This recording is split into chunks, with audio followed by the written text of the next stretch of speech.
अरे बेटा, तुम पांचों ये कैसी अनोखी बहुएं उठाकर ले आए हो। किसी के हाथ लंबे हैं तो किसी के पैर। आखिर ये पांचों मेरे इस गरीब घर में कैसे रहेंगी? मेरा घर इतना छोटा है, ये पांचों कैसे एडजस्ट होंगी? माँ, तुम फिक्र क्यों करती हो? हमारी बीवियां सब संभाल लेंगी। और वैसे भी हम पांचों भाई कल शहर जा रहे हैं। बेटा, ये सब क्या है? तुम पांचों ने बिना मुझसे पूछे अपनी मर्जी से इन पांचों से शादी कर ली, और ये बिना मुझे बताए तुम पांचों शहर जा रहे हो। ये सब क्या हो रहा है? क्या तुम्हें नहीं लगता कि तुम्हें फैसले लेने से पहले मुझसे पूछना चाहिए था? माँ, अब आपके पांचों बेटों के कंधों पर उनकी बीवियों की जिम्मेदारी आ गई है। बस इसलिए हम शहर जा रहे हैं। और अब आपको अपने साथ साथ हमारी बीवियों का भी ख्याल रखना होगा। और हमें माफ कर दो माँ, क्योंकि न हमने आपसे कुछ पूछा और ना ही आपको कुछ बताया।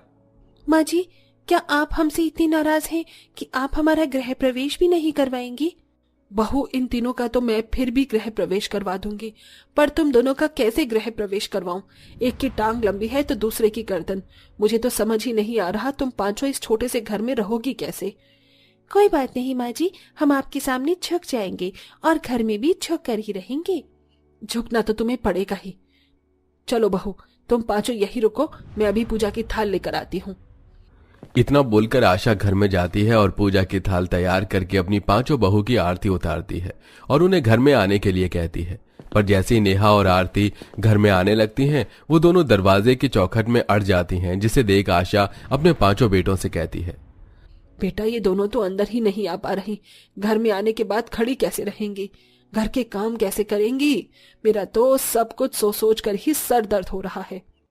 आशा की बात सुनकर नेहा और आरती झुक जाती हैं और घर में आती हैं। घर की छत काफी नीचे थी, जिस वजह से वो दोनों आते ही जमीन पर बैठ जाती हैं। तो वहीं दूसरी ओर शीला को खाने की खुशबू आती है और अंजलि को कुछ सामान बेचने वाले की आवाज आती है। आसपास में कुछ अच्छा बन रहा है, बहुत अच्छी खुशबू आ रही है मुझे। अच्छा माँ जी, आपको दही भल्ले खाने हैं क्या? अगर आपको खाने हैं तो आप मुझे बता दो, मैं आपको दिला दूंगी, क्योंकि अभी 5 मिनट में हमारे घर के बाहर दही भल्ले वाला आ जाएगा।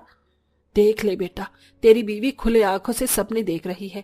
एक को खाने की खुशबू आ रही है तो एक को चूड़ी वाले की आवाज सुनाई दे रही है। आशा जैसे ये बात बोलती है कि सच में वहां पर दही भल्ले बेचने वाला आ जाता है, जिसे देख आशा अपनी पांचों बहू को बड़ी हैरानी के साथ देखती है।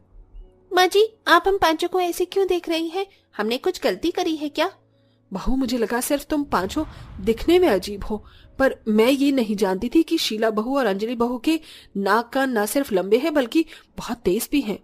माँ, अब आपको समझ में आया हमने इन पांचों से क्यों शादी करी।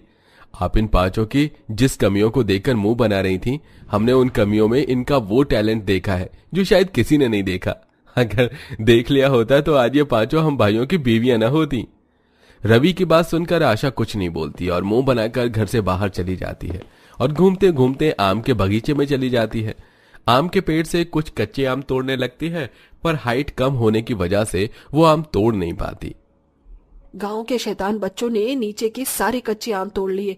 अब इतने ऊपर के आम कैसे तोड़ूं मैं? दीदी, हमें भी आम के बागीचों में जाना चाहिए।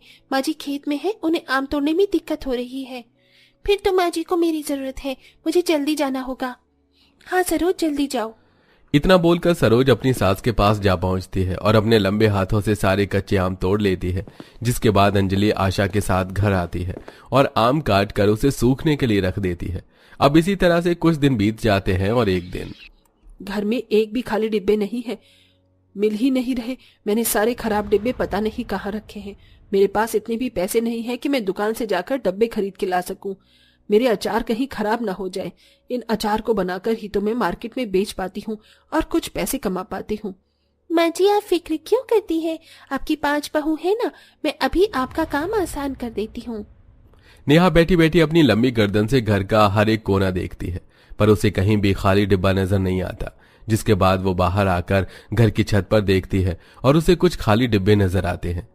अब जल्दी से नेहा सरोज को बुलाती है और सरोज अपने लंबे हाथों की मदद से वो खाली डिब्बे उतार कर अपनी सास को दे देती है। थैंक यू बहू, मेरी मदद करने के लिए।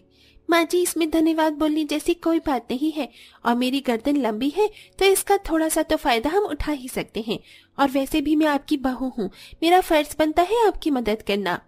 वैसे बहू, मैंने तुम पांचों को जितना बेकार समझा था, तुम सब उतनी बेकार हो नहीं। तुम पांचों दिल की बहुत अच्छी हो और घर के काम भी बहुत अच्छे से कर लेती हो। माँ जी, हमें खुशी है कि आपने हमें अपना लिया। हाँ बहू, तुम पांचों ने मेरा दिल जीत लिया। अच्छा बहू, आज मंदिर में कीर्तन है, बहुत बड़े बड़े गायक आ रहे हैं कीर्तन करने के लिए मंदिर के बाहर, और वहां पर बहुत भीड़ भी लगी होगी। अगर हम लोग जल्दी जाएंगे तो ही आगे जगह मिल पाएगी, इसलिए तुम पांचों तैयार हो जाओ। हाँ माँ जी, बिल्कुल, हम पांचों अभी तैयार हो जाती हैं।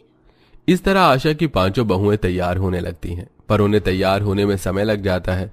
और जब तक वो लोग मंदिर पहुंचते हैं, वो देखते हैं कि काफी भीड़ जमा हो चुकी है।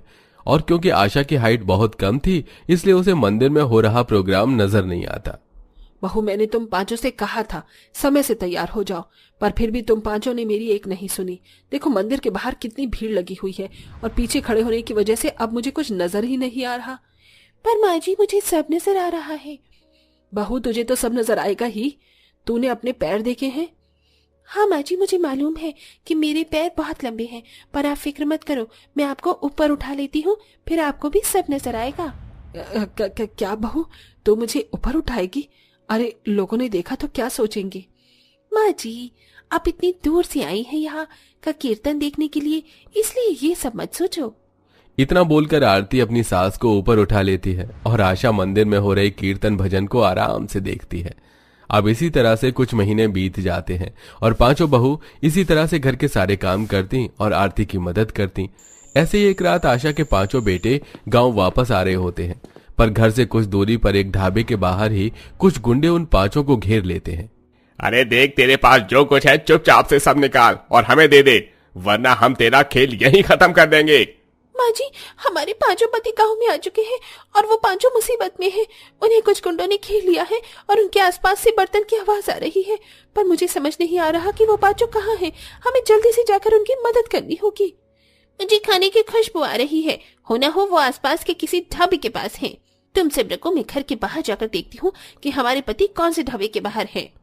इतना बोलकर नेहा घर के बाहर जाती है और अपनी लंबी गर्दन की मदद से अपनी पांचों पतियों को ढूंढती है, और वो देखती है कि अगली गली में ही एक ढाबे के बाहर उनके पांचों पति हैं, जहां गुंडे उनसे उनका सामान छीन रहे हैं। ये देख नेहा अपने परिवार से कहती है, माँ जी, हमारे पति अगली गली में जो भुक्कड़ का ढाबा है ना, वहां पर हैं। हमें जल्दी से चलना चाहिए, उन्हें हमारी मदद की जरूरत है।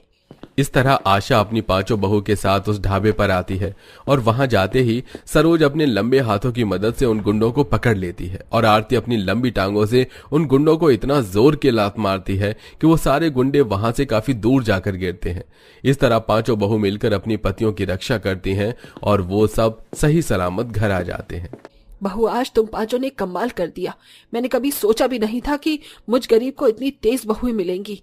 आज मैं बहुत खुश हूँ। माँ, आपके चेहरे की खुशी साफ साफ बयां कर रही है कि आपने अपनी पांच बहू को कब का अपना लिया है। हाँ बेटा, मैंने अपनी पांचों बहू को अपना तो लिया था, पर अब मेरी पांचों बहुएं मेरी आंखों का तारा बन चुकी हैं। मैं अपनी पांचों बहू को सर आंखों पर रखूंगी। उस दिन के बाद से आशा अपनी पांचों बहू की बहुत इज्जत करती है और उनकी हर बात मानती है। तो वहीं आशा की पांचों बहुएं भी अपनी सास की खूब सेवा करती हैं। दोस्तों, आपको कौन सी वाली अनोखी बहू ज्यादा अच्छी लगी? उस बहू का नाम कमेंट करके जरूर बताइएगा।